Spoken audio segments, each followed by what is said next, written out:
Episode 573, How to Engage Families in Our Classroom. The 10-Minute Teacher Podcast with Vicki Davis. Every weekday, you'll learn powerful, practical ways to be a more remarkable teacher today. Plan your professional development now. The holidays are a great time to get ahead on your PD. Stay tuned at the end of the show to learn how advancement courses can help you and for a discount.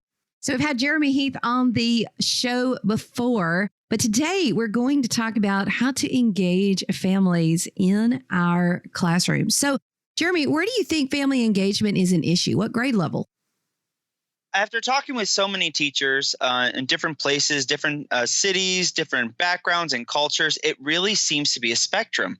So there's a lot of engagement in kindergarten. You know, when you start off your school career, all ready to go, get your backpack on, first day of school, you have a horde of parents outside the door, and then it slowly dwindles. I, as a fifth grade teacher, also start to see the struggle as parents and families disengage, and as we maybe doing some things that we could be doing better as educators. And then after talking with middle school and high school teachers, the fight is bigger, and it's more of a challenge of how do I get my families more engaged in school?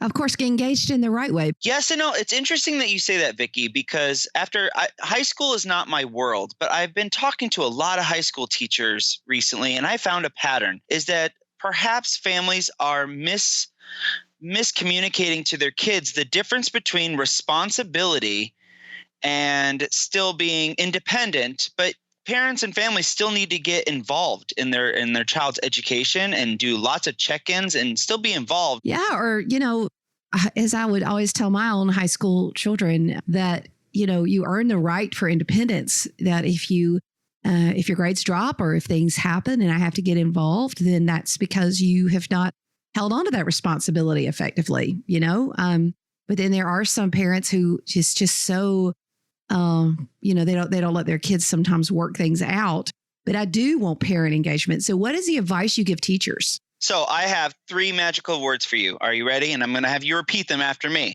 I am ready. It's collaborate, educate, participate. Collaborate, educate, participate. Okay. There you go. You got all 3. Collaborate, educate, participate.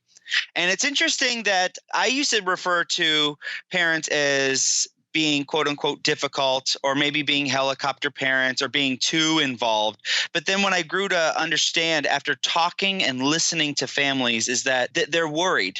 They want to be involved. They don't know how, and the way they're going about it isn't necessarily the route that we as educators see as successful. So by switching our view from, instead of saying, oh, I have a difficult parent, maybe shifting our view of that is a parent who is having a difficult time. And let's think about what that difficult time is. Let's listen to that family. And that's where that first collaborate comes in, is that we just have to do a better job as educators of listening. What are parents saying? What are families experiencing? What are they feeling? Why are they in the school so much, or why are they not showing up? Well, and we're partners to help children succeed. It should be a partnership, and we should be working together, It is most definitely a partnership. That's why the first tip is the collaborate. I think we're missing a lot of opportunities as educators to collaborate. I mean, who knows their child better but their family? So if we sit down and listen, we get to learn and we get to experience and we get to build that relationship, but also build our practice by understanding our students better. Because as time goes on, these kids are changing. So how about our second one, educate? Educate is focused on letting parents in on the learning and education process.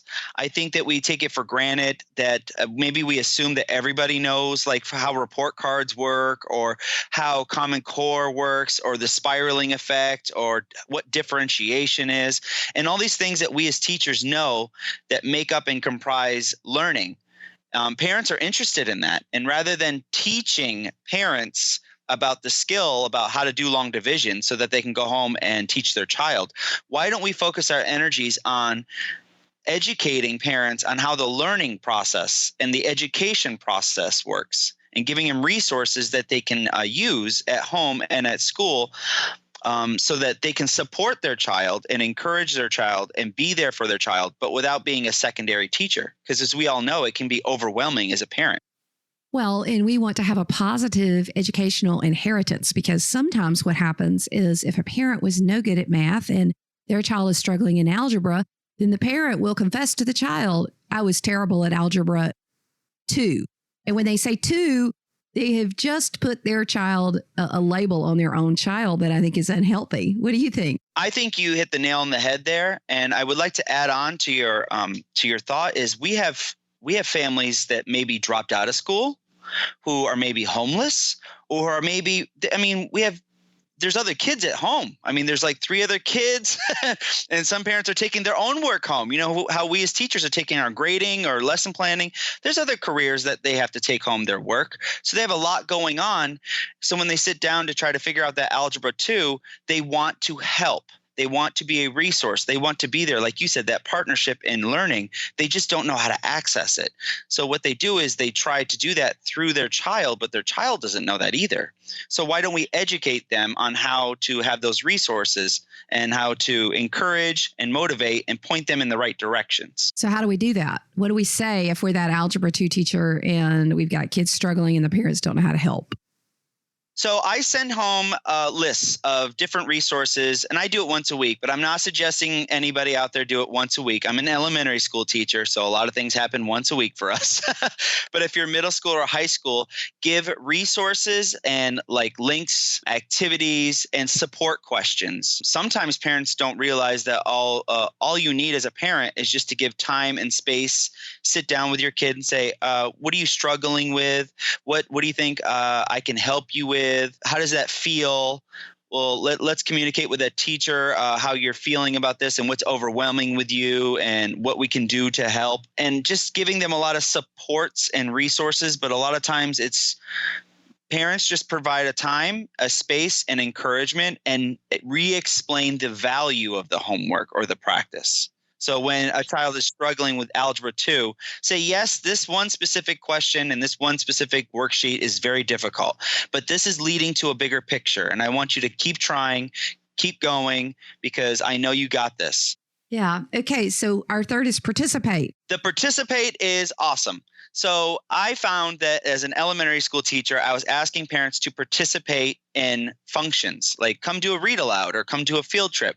But rather than participate in those events, and as time goes on, parents stop participating because they see it as a day off of work and you go and you quote unquote have fun with your kids, and they don't see the impacts that they could be having.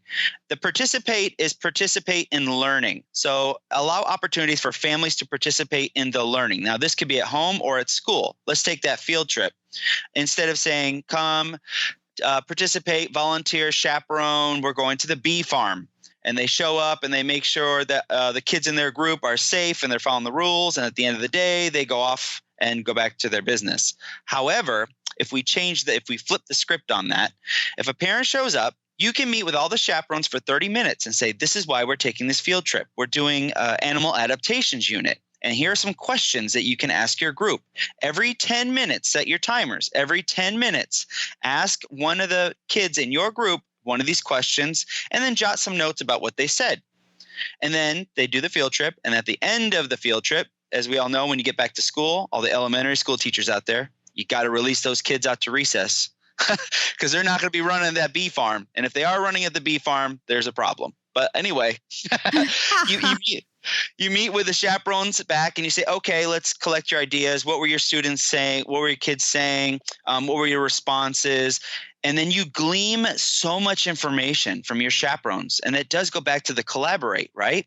But then parents feel empowered and they feel a part of the process. They become a part of the learning because you've let them know what the specific look for is and what the specific learning was supposed to take place. They became a part of it. Yeah. And you've given them learning objectives instead of just, go around and take pictures of your child. Here's some things that you can do. So these are some fantastic ideas. These are 3 ways to engage families in your classroom. I know that just, sending out emails, helping parents know, for example, if I've updated grades, a significant number of grades, or it's getting to the end of the grading period, that's an important time to communicate.